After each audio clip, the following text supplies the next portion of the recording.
Claude Goasguen, bonjour. Bonjour. Deux sujets auront dominé l'actualité cette semaine. La guerre entre Israël et le Hamas, qui s'est terminée par une trêve, dont nous allons parler, et le conflit fratricide Copé-Fillon au lendemain de l'élection à la présidence de l'UMP. Et on va commencer par là, si vous voulez bien, puisque vous avez été copéiste, vous avez soutenu Jean-François Copé pendant la campagne. Alain Juppé doit rencontrer François Fillon et Jean-François Copé ce soir pour tenter de sortir de la crise. Et en même temps que cette médiation commence, la commission de recours du parti se réunit. Elle a été saisie sur la validation de l'élection. C'est une course de vitesse entre les deux instances. C'est très compliqué. La commission des recours, elle a une fonction juridique. C'est-à-dire, elle est saisie pour validation. À mon avis, d'ailleurs, l'erreur a été de ne pas déjà poser devant la COCOE, avant la proclamation des résultats, des bureaux qui vont être invalidés, certainement, et qui vont donner une clarification nette. J'espère qu'elle va donner cette clarification, car il y a un certain nombre de bureaux qui, de toute évidence, vont être annulés et qui permettront de clarifier les choses. Et puis, de notre côté, quel que soit le résultat, il faut que des hommes politiques interviennent pour qu'on arrête ces mots quand même très durs qui sont prononcés les uns à l'égard des autres. Et moi, modestement, qui commence à avoir une habitude politique quand même assez grande, je me dis que Martine Aubry et Ségolène Royal ont réussi à régler leurs problèmes. C'était deux personnalités particulièrement fougueuses. Je souhaite quand même que les responsables de l'UMP fassent preuve de maîtrise. On ne peut pas donner confiance à un peuple qui est déjà dans la crise en ayant des comportements qui sont des comportements passionnels. Donc je souhaite que juridiquement, on ait la clarté. C'est-à-dire que le président soit le président. Moi, vous savez, si c'est Fillon, c'est Fillon. Si c'est Copé, c'est Copé. Moi, j'ai soutenu Copé, mais si Fillon est proclamé, il est mon président.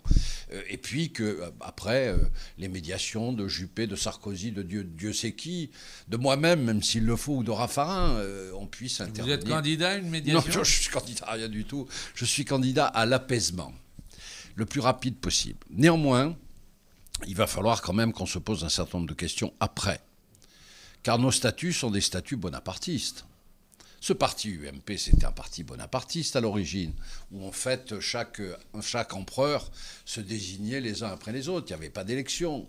Donc on a dans nos statuts un amateurisme statutaire qu'il va falloir corriger. C'est le premier élément. Le deuxième élément, c'est qu'on s'est laissé prendre à une fureur médiatique dans laquelle certains ont perdu beaucoup de raison. Vous savez, il y a un vieux proverbe français qui dit « Jupiter rend fou ce qu'il veut perdre ». Il y en a certains quand même qui ont perdu la notion des choses. Je regarde ce matin, regardez, je vous fais de la publicité pour le Parisien, tiens. Sondage exclusif, gros titre. Le meilleur opposant, c'est François Fillon. Et puis je regarde dessous, les sympathisants de droite donnent une légère préférence à Jean-François Copé. Oh, ouais.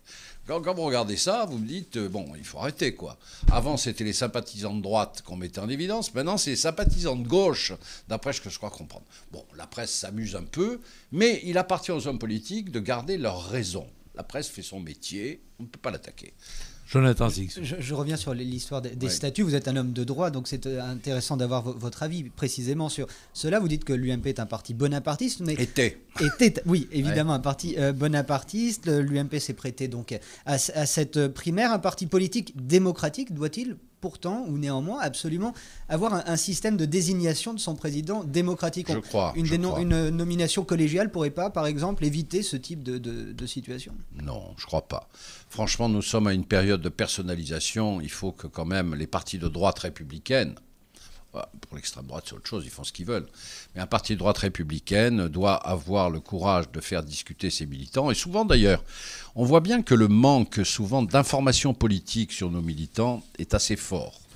Moi, je l'ai vu dans les cortèges qui venaient voter, j'en entendais des vertes et des pas mûres. C'est-à-dire, il y avait des gens, même parmi les militants, qui ne comprenaient pas à quoi servait le scrutin. Ils croyaient qu'on allait désigner notre candidat au présidentiel. Ce n'était pas le sujet. Ils croyaient que Sarkozy ne voulait pas revenir. Enfin, il y a une sous-information de fond qui tient au fait que la droite républicaine a sans doute négligé la réflexion et l'information sur sa réflexion. Vous savez, le grand moment de l'UMP, lorsque les choses s'arrangeront, et j'espère qu'elles s'arrangeront, sera de réfléchir sur cette question fondamentale: pourquoi avons-nous perdu ? Et c'est ça la vraie question, en réalité. Et là, il faudra vraiment rentrer dans le fond des choses.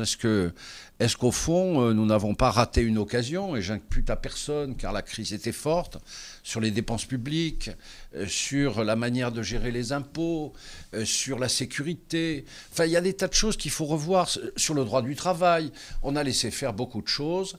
Et moi, je ne veux pas que se confirme cette idée qui serait meurtrière pour notre démocratie, de dire au fond, le PS et l'UMP, ça se ressemble. Car vous voyez quelles peuvent être les conclusions tirées. Ça serait d'un côté Mélenchon, de l'autre côté le Front National et un parti politique qui, je crois, ne représente pas une solution pour la France. En attendant, Claude Goasguen, Alain Juppé parle de risque d'implosion et il n'est pas le seul. Il y a un autre rendez-vous cette semaine, c'est dans l'agenda, parce que le conflit pourrait se poursuivre au Parlement et les députés ont jusqu'au vendredi 30 novembre pour préciser leur appartenance à un parti. Est-ce qu'il y a un risque de sécession des députés fillonistes ? Écoutez, en ce moment, l'ambiance est tendue. J'espère que tout le monde réagira. Oui, il y a risque, mais enfin, ça serait absurde, quoi. Parce que vraiment, risquer sur un problème personnel, car très franchement, entre Copé et Fillon, sur le plan du fond, il y a une méthode, il y a je dirais, une attitude différente. D'un côté, plus de rondeur, de l'autre côté, Copé qui s'adresse directement militant sur une attitude plus offensive. On a dit Copé, Front National, enfin, c'est une rigolade. Quand on connaît Copé, c'est une plaisanterie. Copé n'est pas plus ouvert au Front National que ne l'est François Fillon. Donc, en réalité, sur le fond, il n'y a pas de différence, et je le regrette. Tant qu'à faire, on aurait pu le faire. Mais on était liés par cette non-analyse du quinquennat qu'on n'a pas eu le temps de faire. Cette élection est arrivée tout de suite. On aurait dû faire l'analyse critique du quinquennat pour voir quelles étaient les décisions à prendre.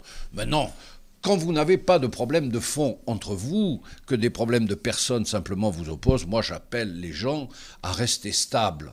Rien ne serait plus valorisant pour François Hollande et le Parti socialiste, déjà en difficulté, que d'avoir le gros morceau de l'opposition qui se scinde en deux. Il a déjà Mélenchon sur le dos, les écologistes qui l'enquiquinent, le Front National. Le gros morceau, c'est quand même la droite républicaine. Vraiment, que les députés reviennent un peu aux sources de leur mandat. Vous citiez le sondage du Parisien. Il y a un autre sondage dans le JDD ce matin qui montre que 71% des Français interrogés en général et 67% des militants UMP cette fois se disent favorables en tout cas à une réélection, une nouvelle élection. Est-ce qu'Alain Juppé, qui est aujourd'hui la personnalité vraisemblablement la plus consensuelle du parti, ne s'impose pas là ? S'imposer pourquoi ? S'impose pour organiser les élections ? Non, s'impose comme la figure qui pourrait être réélue. Vous savez, la personnalité qui est sortie grandie de cette élection, même s'il n'est pas intervenu, c'est Nicolas Sarkozy, c'est clair. On voit bien que ce parti a une reconnaissance totale dans la campagne électorale de Nicolas Sarkozy. Et une des erreurs de Fillon a été sans doute maladroitement, quelque part, de montrer qu'il était, au fond, prêt à affronter Nicolas Sarkozy si celui-ci voulait revenir.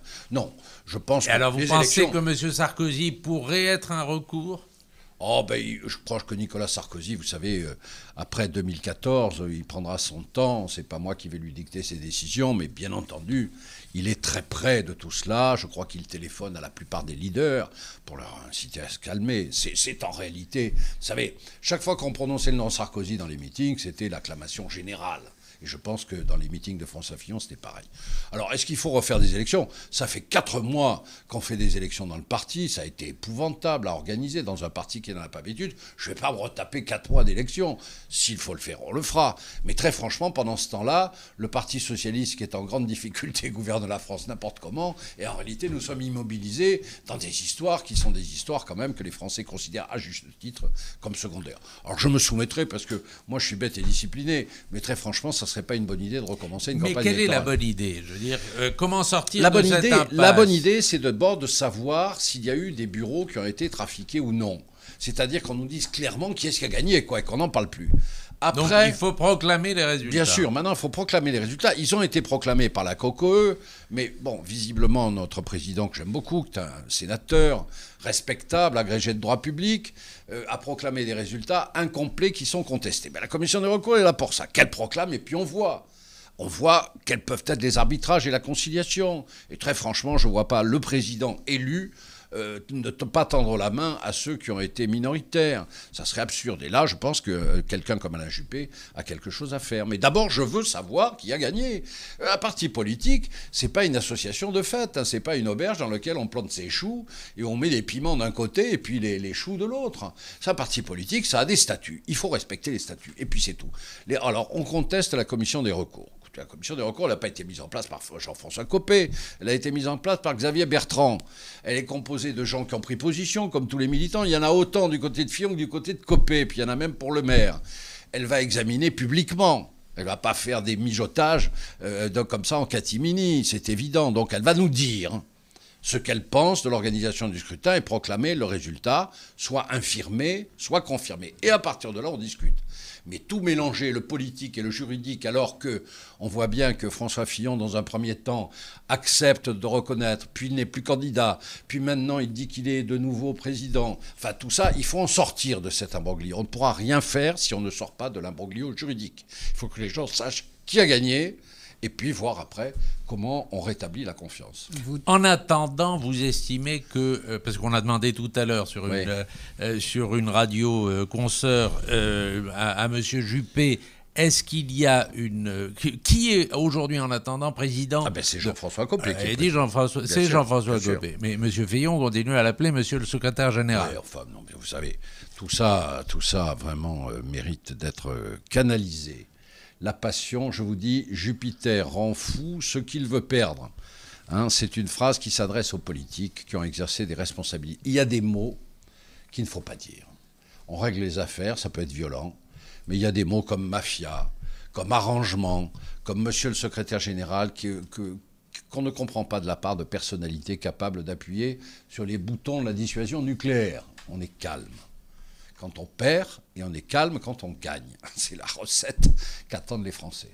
Vous disiez que Nicolas Sarkozy était le grand gagnant de cette crise. Oui, je pense. Est-ce que Jean-Louis Borloo, avec son parti, l'UDI, ne l'est pas un peu? Il estime que, enfin il l'a déclaré même hier, que depuis le début de cette crise, les nouveaux sympathisants de son parti, des centres, arrivent par centaines quasiment tous les jours. Écoutez, moi je suis un ami personnel de Jean-Louis Borloo, comme je le suis de François Bayrou. J'étais longtemps un des dirigeants du centre. C'est une perle, Jean-Louis Borloo. Je lui ai dit, la pire des choses qu'il a fait, c'est d'aller au centre. Car connaissant l'inorganisation chronique des centristes et ce côté très particulier qu'ils ont, je pense qu'il n'a pas fait une bonne affaire. Cela étant, je le soutiendrai. Mais s'il veut venir à Paris, par exemple, j'ai été son premier soutien. Moi, je rêve d'un parti politique, c'est ce qui m'a différencié de Bayrou, c'est ce qui m'a différencié de Borloo, d'un parti politique que j'ai cru, peut-être me suis-je trompé, en l'UMP pour ça, proche de la CDU-CSU. Je ne crois pas aux formations centristes de gouvernement, je n'y crois pas. Je crois que notre scrutin majoritaire, même si M. Hollande veut intégrer la proportionnelle, mais on sait dans quel but, notre pays a besoin d'une alternance solide entre des partis de gouvernement. Et moi, j'ai expérimenté le centrisme. J'étais secrétaire général de l'UDF, un des derniers, secrétaire général du CDS aussi. Je ne crois pas. Je ne crois pas à ces partis qui sont marginaux. Cela étant, moi, je me félicite que Jean-Louis Borloo récupère des adhérents. Hein. C'est pas une guerre. Mais je pense que tout ça est ponctuel. Et je crois que l'organisation n'est pas suffisante. Il faut un grand parti organisé. Je sais bien que les Français n'aiment pas ça, car ils sont profondément hostiles aux partis politiques. Mais on ne gouverne pas la France comme ça, avec des petits états-majors.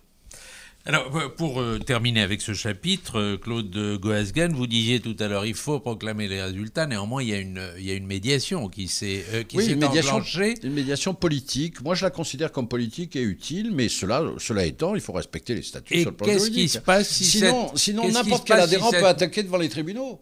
Imaginons que la commission des statuts ne soit pas respectée, la commission des recours. Mais un militant quelconque va devant les tribunaux en disant mais que vous n'avez pas respecté les statuts. Quand vous avez un conflit, on va devant les tribunaux. Enfin, ça c'est le comble, que la commission statutaire ne soit pas respectée et que l'un ou l'autre aille devant les tribunaux. Enfin, ça serait ridicule. Là, pour le coup, ça serait grave. Parce qu'on pourrait se voir désigner un administrateur judiciaire. Non, mais vous voyez, un parti politique de gouvernement dirigé par un ancien président de la République et un Premier ministre avec un administrateur judiciaire. Non, il faut que la raison revienne, franchement. Il faut éviter ce genre de choses, quoi. Et si la raison ne revient pas et que la médiation de M. Juppé échoue, qu'est-ce qui se passe? La médiation de M. Juppé, il faut la situer dans ce qu'elle est. c'est une médiation politique. Ce n'est pas une médiation juridique, monsieur Juppé. C'est pour faire baisser la tension. C'est pour faire baisser la tension. En ce sens, elle est très utile.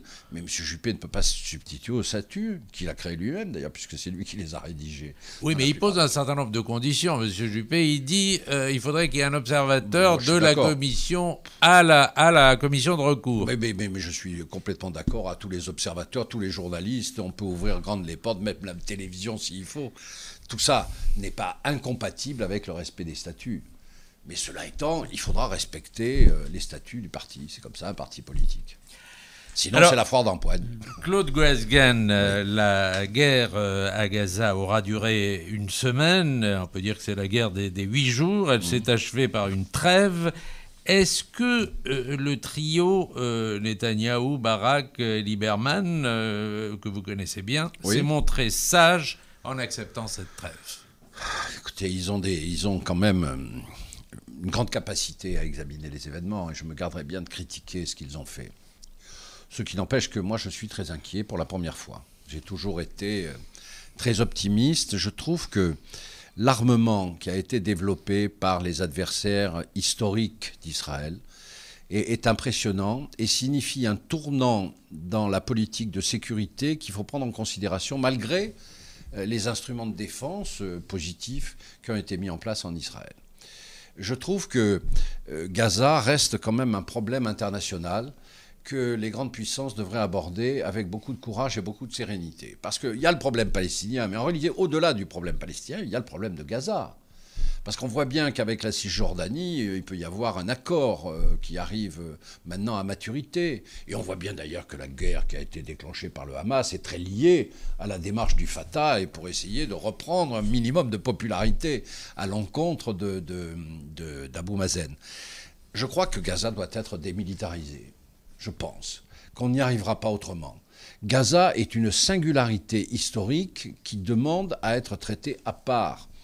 Je trouve qu'on ne peut pas considérer comme ça qu'un État comme Israël, qui est un État reconnu depuis 1948, soit à la merci des batteries de canons, des batteries de missiles, d'un gouvernement qui ne reconnaît personne, qui ne reconnaît même pas d'ailleurs l'autorité palestinienne, avec normalement deux partis, qui se sert de la population civile, car la population civile est utilisée par un parti qui est totalitaire. Comment la France peut-elle accepter de mettre sur le même plan Israël et le Hamas? Est-ce que vous avez condamné Bien sûr, j'ai condamné cette attitude. Il faut avoir le courage de dire les choses, enfin. Le Hamas est un parti totalitaire. On ne peut pas combattre en Syrie contre une dictature et dire qu'au fond, les responsabilités d'un parti totalitaire beaucoup plus féroce qu'on peut l'imaginer puissent être absous et mis sur le même plan qu'une démocratie qui est reconnue par la puissance internationale. Les Américains, les Anglais, les Européens n'ont pas commis la même erreur que nous.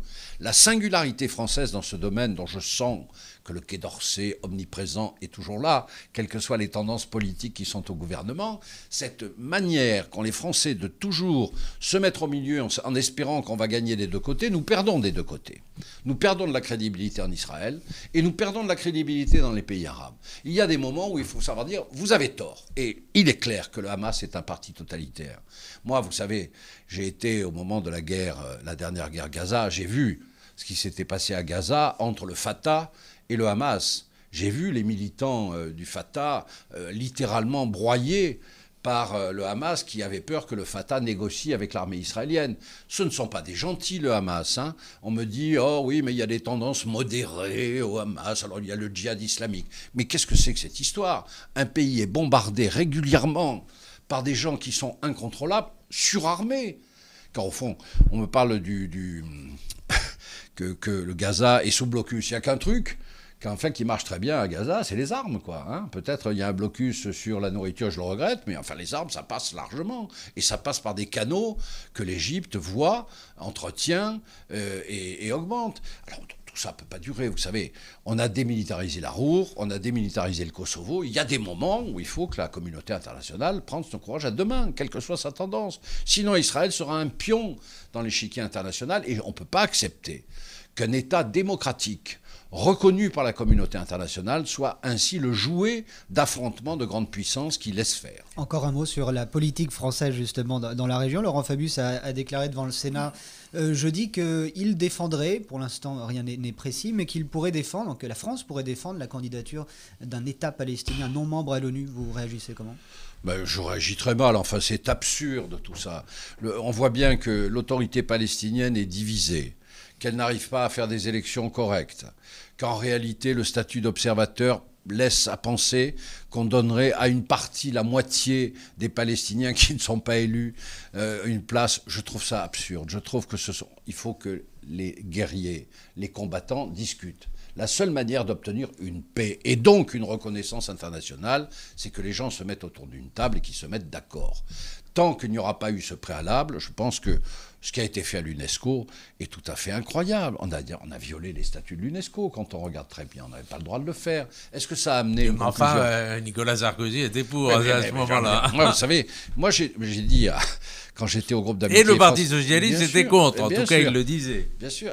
Vous savez, quand on est un ami d'Israël et qu'on pense défendre les intérêts de l'amitié entre la France et Israël, on n'hésite pas à dire du mal de la politique menée, même par ses amis. Il y a des moments où il faut savoir aller plus loin pour protéger quand même quelque chose auquel on tient. Et moi, je tiens à l'amitié entre la France et Israël. Alors, vous êtes un excellent observateur de cette partie du monde et il y a eu quand même une médiation, décidément c'est le mot ce matin, à la fois de l'Égypte et des États-Unis, de M. Morsi et de Mme Clinton pour arriver à cette trêve. Est-ce qu'on peut dire que M. Morsi, le président égyptien, s'est révélé plus pragmatique qu'on ne le pensait? Oui, sur cette affaire, certainement. Le seul problème, c'est qu'on voit bien que les Américains, qui ont commis une erreur majeure, quand même, au départ, car ils ont lâché Moubarak alors que Moubarak était à un moment de la paix. Et moi, je pense que le printemps arabe n'est pas aussi printanier qu'on le dit. J'attends de voir qui est M. Morsi à l'intérieur, parce que si c'est pour avoir mis en place, comme disent ses opposants, un pharaon islamiste, qui est quand même un des dirigeants des frères musulmans, parti frère du Hamas, et que les Américains rentrent, comme d'habitude, dans le piège de penser que c'est lui l'organisateur de la paix, je suis très inquiet. Comme je suis très inquiet d'ailleurs de la position du Qatar. On ne peut pas à la fois... L'autre jour, je crois, Fabius a dit qu'il était possible qu'on donne des armes aux rebelles syriens. Très bien. On va vendre des armes que le Qatar paye. Parfait. Sauf que le Qatar paye aussi les armes du Hamas. On pourrait parler du Qatar en France aussi et de sa politique. Mais c'est un vrai sujet qu'il faudra aborder sereinement. Parce que beaucoup de députés de gauche aussi se posent la même question. Oui. Il faudra se dire quand même, qu'est-ce qu'on fait ? Voilà que maintenant les deux médiateurs sont l'Égypte et le Qatar. Moi, je n'ai confiance qu'une confiance très faible dans le Qatar d'abord, et puis dans les frères musulmans. Vous ne voulez pas dire aux frères musulmans de condamner leurs frères musulmans du Hamas. Tout ça me paraît complètement incongru. C'est pour ça que je vous dis, un jour ou l'autre, il faudra une solution radicale, c'est-à-dire donner à cette bande de Gaza la paix. Car ce qu'on oublie dans cette affaire, c'est que les Gazaouis sont eux-mêmes sous la terreur. On les voit crier à la télévision. Mais est-ce que vous croyez que ce peuple n'a pas droit de vivre en paix ? Est-ce qu'ils ont envie d'avoir un parti totalitaire, de recevoir des roquettes sur la figure ou des bombardements, alors qu'ils ne rêvent que d'une chose, c'est de la paix ? Est-ce qu'on est capable d'apporter la paix au peuple gazaoui en ayant un peu de fermeté quant à un parti dictatorial et totalitaire qui les malmène, de toute évidence ? Alors, on combat Assad, combattons aussi le Hamas. Et la France a un rôle à jouer, là ? Ben oui, je pense, oui. La France a un rôle à jouer, car elle est écoutée quand elle prend des positions fermes. Mais elle n'est pas écoutée quand elle est chèvre-chou. Et Obama a eu à gérer ce conflit au début de son second mandat. Ça augure bien de ce que sera sa position dans les 4 années qui viennent ? Oui, il a plutôt pas mal géré, à la grande surprise générale. Je ne sais pas trop, moi, ce que veut Obama. Vous savez, les amis, j'ai déjà du mal à comprendre la politique européenne, la politique américaine. Moi, ce que je peux dire, c'est que les Américains, lorsqu'ils parlent du Moyen-Orient, n'ont pas une compétence excessive. Je pèse mes mots. Car ils ont beaucoup d'argent, beaucoup de moyens, ils investissent partout, mais je ne pense pas qu'ils aient bien compris quand même ce qu'était l'Orient compliqué dont parlait le général de Gaulle. Je ne crois pas. Et j'ai peur qu'ils fassent les mêmes erreurs que par le passé, c'est-à-dire qu'ils s'engouffrent avec leurs moyens vers Morsi, et que Morsi soit une grande déception pour eux, dont on pourrait subir les conséquences d'ailleurs, aussi bien en Israël que dans tout le Moyen-Orient. Une dernière question, Claude Goasguen, ça nous ramène en France, puisqu'on a très peu parlé du fait précisément de des débats autour de la présidence de l'UMP, du couac du président de la République devant les maires de France concernant le projet de loi sur le mariage homosexuel. Et la liberté de conscience. Est-ce que vous aurez à revendiquer une liberté de conscience, si le projet de loi sur le mariage homosexuel passait? D'abord, je souhaite qu'il ne passe pas. Et je crois que les manifestations récentes, spontanées et très mal organisées, mais très nombreuses, ont fait réfléchir un peu François Hollande, qui a fait un petit pas en arrière pour revenir en avant, pour retourner en arrière. Mais ça, on connaît la méthode. Non, je crois que ce texte de loi est un mauvais texte, qui aura des conséquences sur la famille, sur le droit de la famille, sur les successions, sur l'adoption. C'est un texte considérable qu'on ne peut pas discuter comme ça. Le droit civil, ça se ménage. C'est quelque chose qui est la base de la société. Moi, liberté de conscience, bien entendu, liberté de conscience. Je ne célébrerai pas. La liberté de conscience, elle existe. Le droit de retrait, ça existe. La liberté de conscience, ça existe en droit français. Et il n'est pas question... Puis en plus, le président de la République m'a donné l'autorisation. Alors si le président de la République me le dit, mais franchement, je trouve que... il est revenu là-dessus. Oui, il est revenu à moitié. Vous savez, Hollande, il revient surtout... Regardez, ce matin, c'est l'aéroport, l'aérodrome de Hérault, sur lequel on revient. Ce gouvernement est faible. Il a été élu, il est faible, il est attaqué de partout. Il n'a pas de moyens économiques, il fait une politique qui l'amène dans le mur. Je crois qu'il aurait intérêt, vous voyez, pour une fois je parle pour lui, il aurait intérêt à ne pas aller trop loin sur cette affaire de code civil. Sinon les manifestations pourraient être l'équivalent, voire plus, de ce qui s'est passé à propos de l'école libre. Claude Goasguen, député de Paris, vice-président de France-Israël, merci d'avoir été l'invité du grand entretien ce matin, un grand entretien que vous retrouvez.